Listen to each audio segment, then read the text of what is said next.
Hello and welcome to today's session at Decorex. It's a panel, of course, and we're going to be discussing why getting back to nature is the future. I'm Harry McKinley. I'm a design journalist and consultant, and I'm joined today by three thought leaders to explore this really interesting topic. There's Olga Turner, the founder and MD of Ekkist, the leading health and wellbeing consultancy. There's Nicola Keenan, the co-founder and director of Boxx Creative, whose ethos is consciously creating. And there's Karen Haller, applied colour and design psychology expert. Now, I've left Karen until the end, as she coined this term, back to nature is the future. And throughout the discussion, she's going to be exploring a little bit more about how that came about. But before we dive in, and very briefly, so you don't have a huge amount of time, I thought if each of you could just elaborate a little bit about yourselves and your organisation. If we start with Olga on that. Hi, I'm Olga Turner, and we specialise in design consultancy for health and wellbeing at Ekkist, working with developers from big projects all the way down to small, across all use classes, from commercial to residential, just looking at how health and wellbeing can be delivered.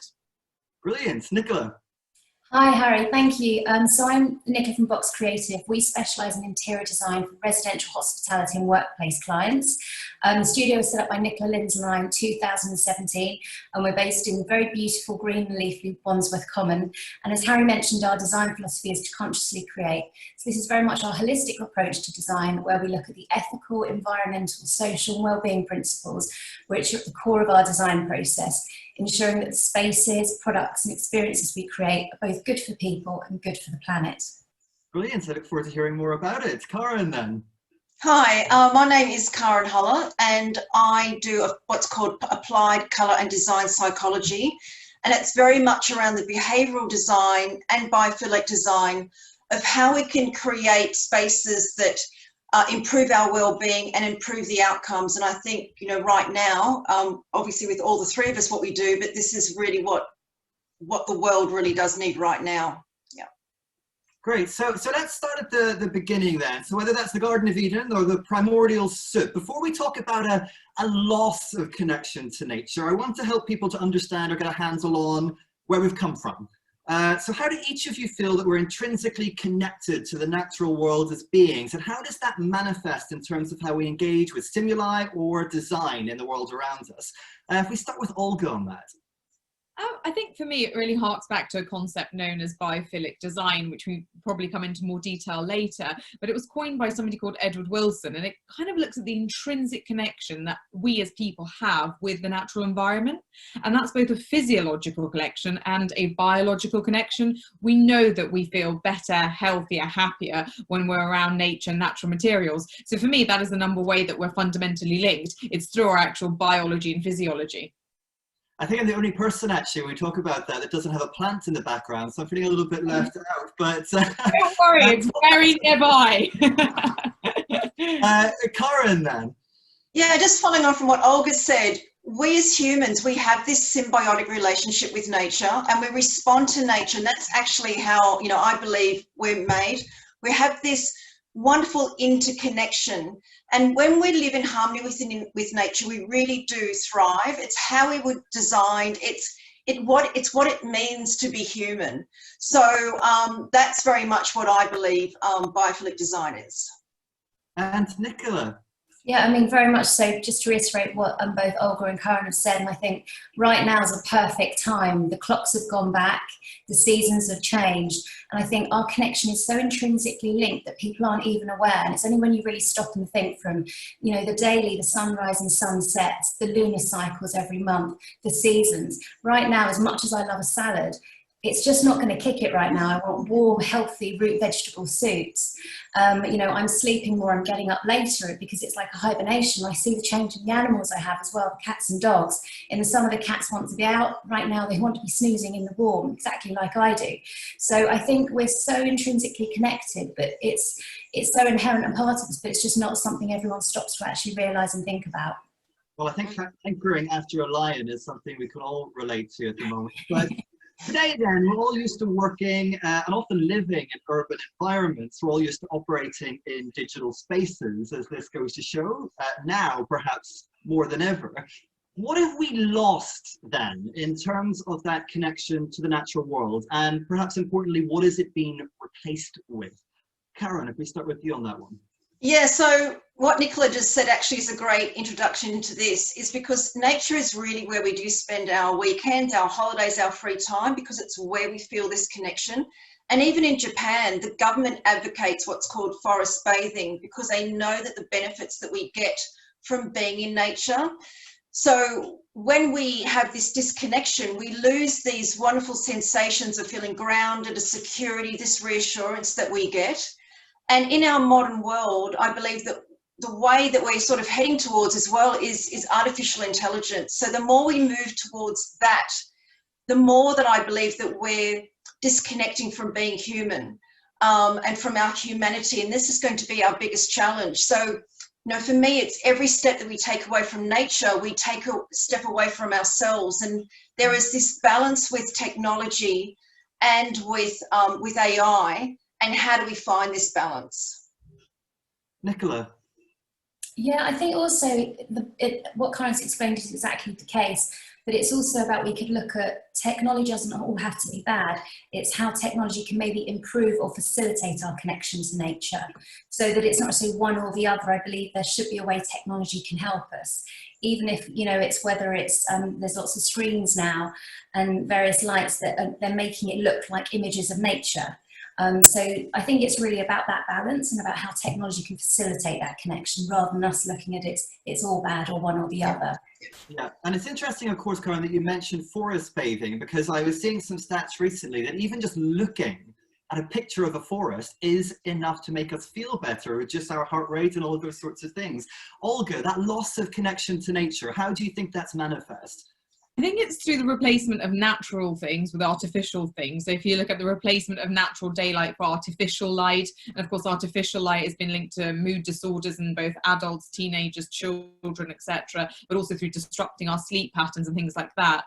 And also through the substitution of natural materials for more man-made toxic materials, which are not only perhaps less tactile and less pleasant to be around, but can also negatively impact things like our air quality. So for me, it's really substituting natural materials, which we know are better for us, and natural environments for synthetic man-made ones, which aren't always bad. So therefore, you have to really understand what you're working with, I think. And of course, what you're talking about connects to biophilic design, a term that you've all mentioned at some point in the conversation thus far. In terms of our current environments, I know that certainly I've either been a part of or sat through endless panels or discussions on biophilic design. But do you think there are some misconceptions around what that term actually means? Because, as much as we all love our houses to be filled with plants, it's not just that or painting a wall green, is it, Olga? Yeah, exactly. It's about a holistic approach. So it's not just one thing. It's not just the material. It's not just the color. It's about taking everything comprehensively into that environment, because you can often miss a really, really big part of what it means to design in a natural or biophilic way by cutting straight to just one particular solution. And I think it is about thinking everything all together. I think Nicola does a lot of that in her interior design work, where, you talk about the materials, etc. So I think it's really important to look at everything and not just one strategy. So from a design perspective then, Nicola, biophilic design, it's not just filling a room with plants, is it? No, or painting a wall green. It's very much like Olga said, it's the textures, it's the materials, it's the lighting, it's the air quality. It's looking at what nature does in terms of the shapes, the systems, the processes and flows, and really bringing all those elements in to create a much more holistic approach to the design.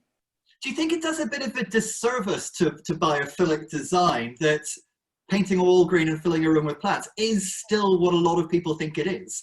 I think it's a very simplistic approach, but it's actually a lot more than that. And I think a great place to start is actually going back to Edward Wilson, and actually reading his book and understanding it in a lot more detail, and then incorporating it, rather than it's just a simple approach that it's a few plants and a green wall. As much as I love plants, it's much more than that. And green walls, it's out of sight, but I do have one of those as well. Karen, so biophilic design and misconceptions. Yeah, if you're a homeowner and you are living in a high rise, maybe the only thing that you can do is bring in lots of plants. So I think for the layperson, that works. I understand why they do that. But for designers, we can, like we've just said, we can push that so much further, and it's so much deeper because of this intrinsic connection that we have.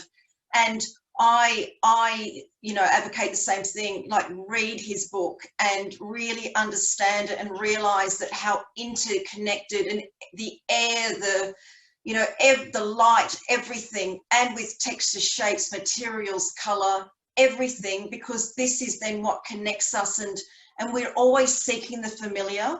So it's how we can create that familiar that we then feel at rest, and we feel at peace, because gosh, if there's one thing we need right now, we need this reassurance and this natural safety and comfort. And presumably there's a massive biophilic component to colour, as you mentioned. Yes, well, I mean, because of the seasons. So each season has its own colour palette and its own energy, and the energy comes through the colours, but it comes through the saturation of the colours, but it also comes through the shapes that you find in that time of the year, that season. It comes through the materials, the textures, the patterns. This is where we as human beings relate to this, and this is this symbiotic relationship, because we're creating the familiar back for ourselves. Anecdotally, I think that a lot of us have been shifting away from urban environments and into perhaps more natural environments. I read a really interesting piece in British Vogue recently about millennials ditching cities in favour of the leafy suburbs. There was another piece very similar in Porter magazine. So if there is an exodus from our city centres, and that is something that is backed up by statistics, I'm an example of it. I mean, I've recently left behind a city centre apartment to move to the sticks. Yeah. If we are getting back to nature, and if that is the future, why now? Karen? Yeah, so I mean, this is really how I came up with this whole concept. Was really back in March. Is because I'm sure we've all had this sort of similar experience. These first 5 months of lockdown, my friends, colleagues, my students were all feeling this disconnect, because we were all in our homes, and this absence of touch, of being able to hug someone, of being able to actually have face-to-face conversations. It's scientifically proven.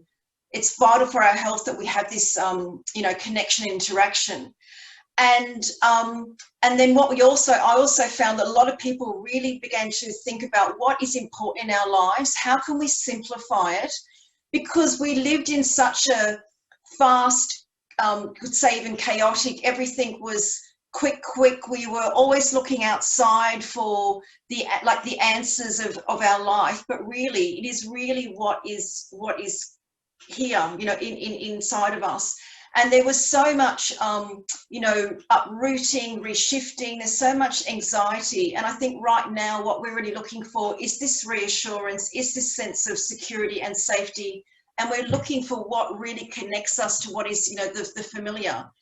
And that's how this idea of back to nature is the future, because instinctively on this very deep intuitive level, we're looking for this familiar, and that is what is nature. And that is, for me, is also the longevity of design. And so back to nature is the future.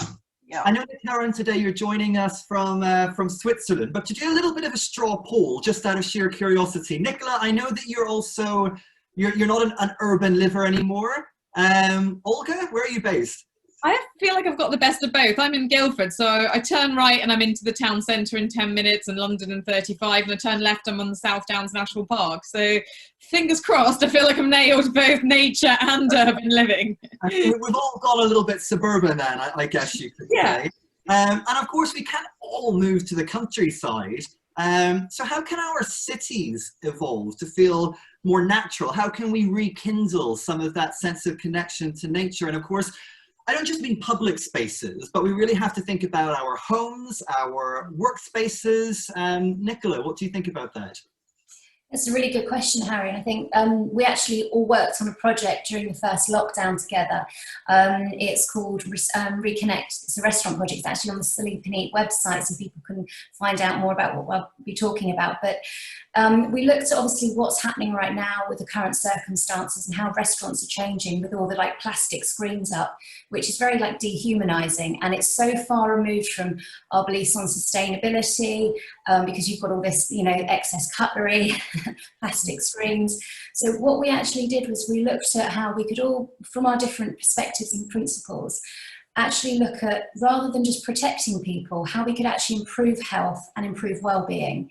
And it very much came back to what makes us human, as Karen says, and looking at nature and coming back to nature. So we encompass the principles of biophilia, of Karen's behaviour and colour psychology, and also Olga very much from the wellness side, and obviously with us with the whole sustainability and ethical design.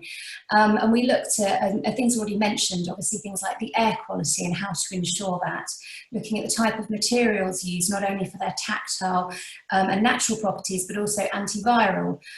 We looked at the importance of light and ensuring not only diners could maintain connected to views of their environment, but also the staff as well, and always having the ability with their circadian rhythms to be harmonised. We looked at obviously the colour and behavioural design, and really I think for us that was a lovely project to show what is possible and how you can really utilise nature throughout every aspect of your design. When we talk about, of course, the design of urban spaces, for a very long time we've had these tiny little boxes that people live in, with the idea being your life happens on the street to a large extent. In lockdown specifically, cities have become slightly less welcoming places perhaps to live, and people are realizing that their home environments are also not the most conducive to well-being. Do you think that with lockdown we're really seeing the end of kind of big city living as we know it? Cities are still really important places. I mean, you've only got to look at, the research around loneliness, showing that, it can be as bad for your health as being obese. It's a lot of really negative impacts on your body from actually feeling lonely. And I think cities will still play a vital role in connecting people and bringing them together. There's also a study just about to come out that I was reading about over the weekend, talking about walking in nature and the city. And they're actually starting to show with this research that it's as good to walk in the city as it is in nature. It's simply the act of ruminating and walking that's doing a lot of good. So, I mean, it contradicts some of the studies that say nature walking is the best for you, but it's interesting to see that, cities aren't all bad. And I think we've got to keep that connectivity thing in mind, absolutely. Yeah. And Karen then, so in these urban environments and reconnecting to nature, what are some of the things that we can do through design to enable that reconnection? I think everything that we've been saying. It's about, for me, it's always about going back to the self and looking at what you need, not looking at outside and seeing what anyone else does. Really is, and if it's for the designer, it is, for me, it's the designer looking what the individual needs are, not a trend, not a mass movement, in, so to speak. It's what do they need, what will bring them positive benefits, where are they living, what is the best thing for them to give them a positive outcome for positive well-being. And then following on from that, is it a case of a quick fix? You can paint a wall a certain colour, Karen. Olga, you can go for a walk. Nicola, you can make something in wood. Or do you think there needs to be a more fundamental reconcepting, perhaps, of how we design for our cities? What do you think, Nicola? It's a good question. I think it's very much a combined approach. It's not one size fits all. Each project is different.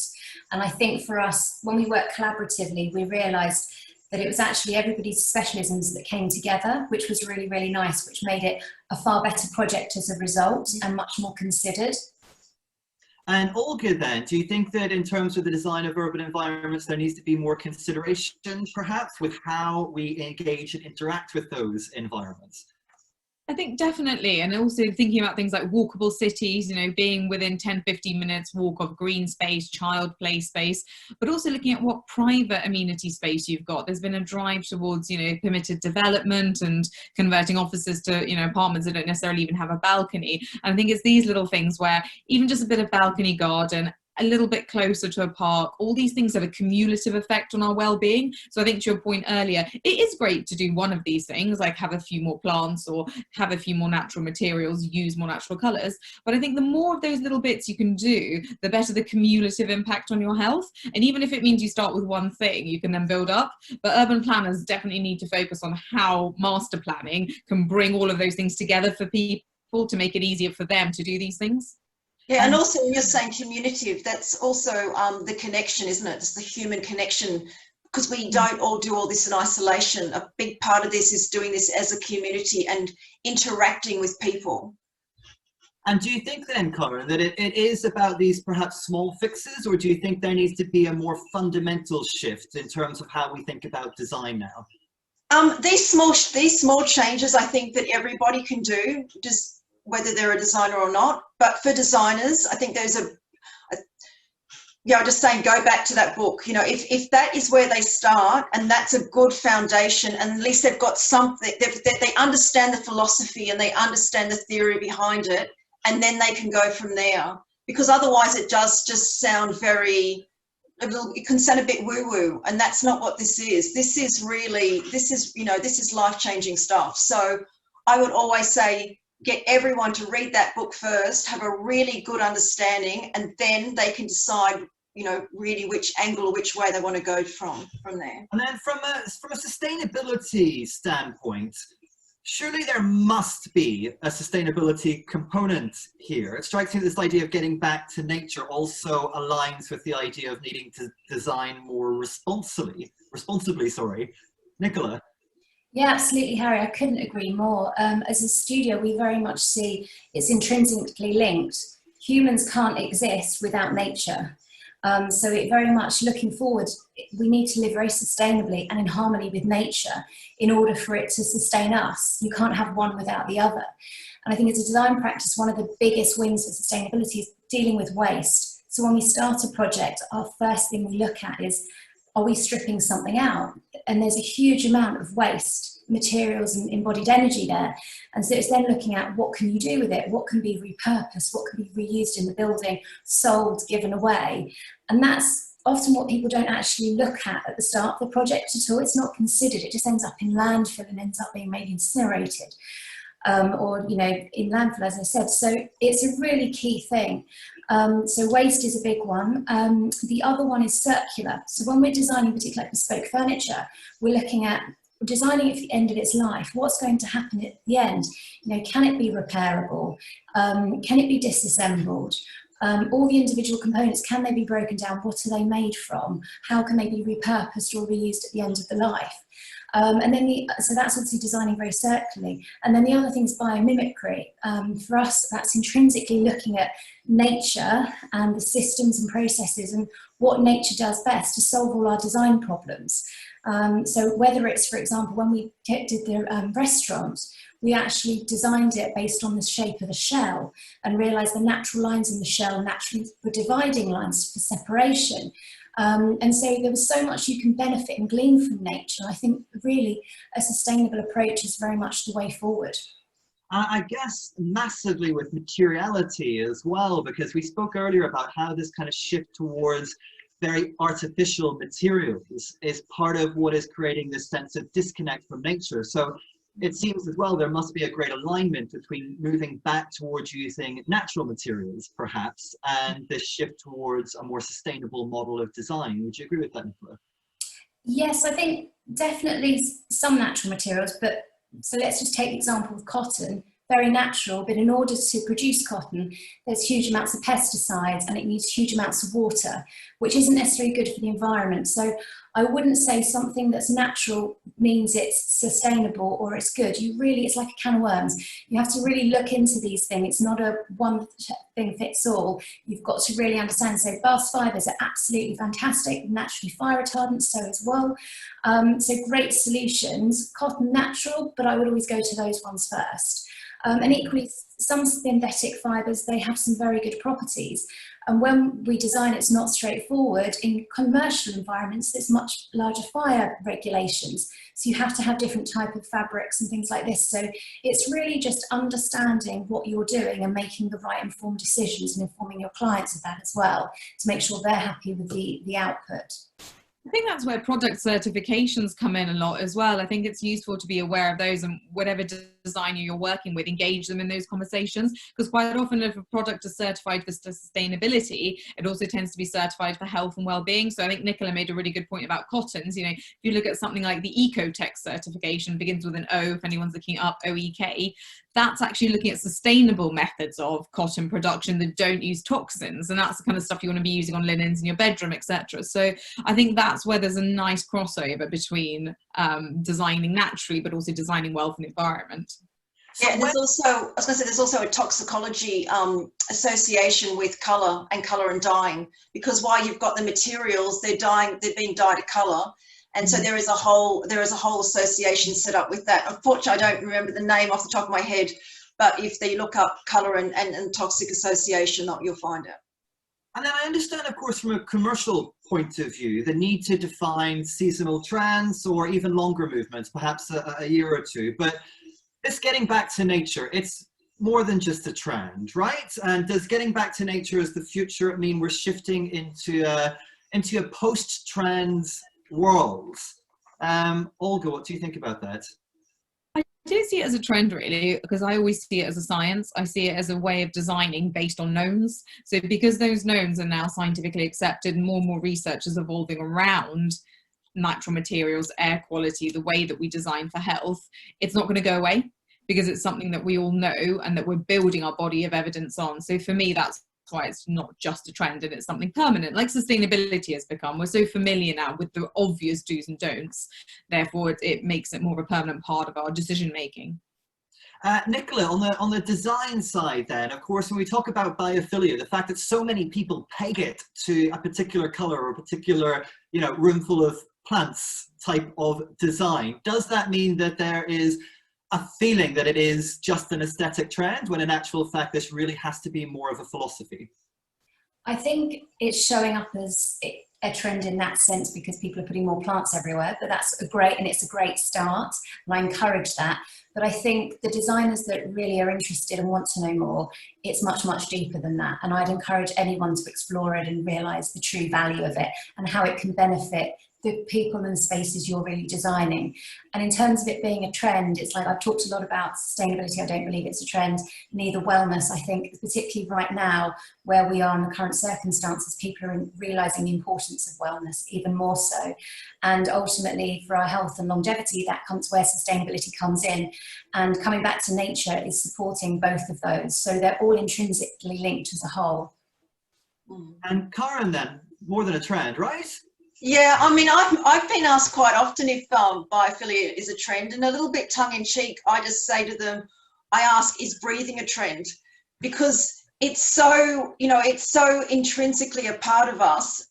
If we are breathing and we are living, it means we are connecting to nature. Biophilic design cannot be a trend. It's a trend because it's seen as something new, and quite often when something is seen as new, like when I was talking about applied colour and design psychology, that like a year ago or so, that was the new thing, and then it becomes more mainstream. So it becomes new, and when it gets longevity, then it becomes more mainstream. So, but yeah, I really don't think it's going to go away because we want to live differently. We can't live the way we've always lived. You know, this last 9 months has really shown us that, you know, we can't go back, and our mind is now open to so many more things of how we actually want to live intuitively, instinctively. And I really feel that this has just opened the door a lot quicker for this way of designing. I mean, what's interesting, Karen, I know that we've spoken about this briefly before, but for example, I mean, I got a press release about the Decorex colour of the year being Brave Ground, and it is essentially, to my eyes, a version of a brown. It's earth tones and these sorts of things. So is there also a risk a little bit that the companies are capitalising on this movement and then they will turn it into a trend, whether it should be or not, and therefore in 6 months' time they're going to convince us all that this reconnection to nature is done and dusted, it's time to move on to something else? What do you think? They do spend, I mean, I know Dulux quite well, and I know a lot of big companies quite well. They do actually spend a lot of time. They don't just sit there and just pick out something. That they spend a lot of time looking at what is going on. But yeah, you could say, and I'm not, you know, saying anyone is doing that, but you could say that they are picking up on the zeitgeist. They are picking up what is happening right now. And if something else happens next year, then they will probably, because that's the whole idea, is that they either forecast what is seeing in the future, or they're looking to see what patterns they've seen. So it's never right or wrong. It's only it doesn't work for you. So for everybody is if this works for you and this feels for you right for you, then do it. But if you pick up a trend because you want to be liked, you want to be accepted, you want to feel like you belong, then that means it might not be really who you are, and therefore you don't have this this holistic connection really. And that's kind of, I think, with the trends we want to get away from. We want people to really feel that whatever they do is intrinsically right and brings them happiness and brings them, you know, well-being, a sense of health. Do you agree with that, Nicola? Is there a risk that this might be pigeonholed into something seasonal, perhaps? I mean, yeah, absolutely, that could be the case. But I think for us, design is about timelessness and longevity. And we're not about fashion and trends and throwaway, which is why this means it really resonates, and it comes from the heart, this approach. Because when you realize what you need as a human to sustain, and then what that means and translates into the design of the space, the materials you use, how you approach a project, I couldn't do it in any other way. And it really is, like I said, it comes back to understanding the connection to nature, the connecting to the environment, which is why waste is such a big thing. So for me, it's not a trend. That's why I love these opportunities to speak, and thanks for having the discussion today. And it's great Decorex are talking about all these things, because it's really good for other people to become aware and understand as well. I think people, sorry. I was going to say there's a benefit to actually people focusing their corporate budgets on this. I almost don't mind if the overall impact is like a drive towards something that's a greater good. So if people are now spending more time, more money, their budgets researching healthier materials, applying them and marketing them, I almost don't mind. So I'd rather they were doing that than spending their energy and marketing a really toxic product like some of the MDFs you see on the market, or some of the really toxic things people were making before. I'm quite happy that people are making money from this, because it's that or something else. So it's just the way capitalism works, and you know, that's the economic system we live in. Yeah. So in the last few minutes then, I want to give people some key takeaways. So I'll go through each of you. If you could just let me know what you think are really the key messages, and perhaps the actual can-dos from today onwards. And if we start with Nicola on that. So I think really seeing nature as a solution to your problems. It's looking at the colours within nature, the light, the seasonality, the processes, the structure, the shapes, and really looking at how you can incorporate that into the spaces you design. And that's something we're very, very big on. So often if we're stuck with a colour palette, it's like, let's look out the window and let's see how nature does that and see how that works. And we just find nature solves so many problems. Olga. I think it's just taking a step back and realising that everyone can engage more with nature. So whatever small change you make, it's all a positive change. It's the same as, you know, doctors say about eating healthier or doing a bit more exercise. So I think the main takeaway messages here is do what you can, do the research that you can, work with people that know what they're doing if that's an option to you. But if not, something as simple as just walking a bit more or just being a bit more conscious of what materials you're using is a really good start. And Karen then. Yeah, for me, I think if I'm thinking about designers, it's about really seeing that we all have our own specialties, and if we collaborate together, because when we collaborate, that's when we innovate, because we have the, you know, like-minded people come together, and then sort of, you know, really to understand that not one discipline has all the answers. And I think that's really going to be a new way of working, is that we come together in that way. And that way we are able to have this sense of security, this sense of connection, and create environments where humans can thrive, because that's ultimately, you know, if we can thrive in an environment that is a positive good for also for ourselves, for others, and for the planet. I mean, you know, I don't know what's better than that, huh? Well, that's a great note to leave things on. That is unfortunately all that we have time for. So I would just like to say a huge thank you, of course, for all of you watching, for joining us today at Decorex, and to our speakers, Nicola, Olga, and Karen. I've been Harry McKinley. Thank you so much. Thanks. Bye. Thanks, Harry.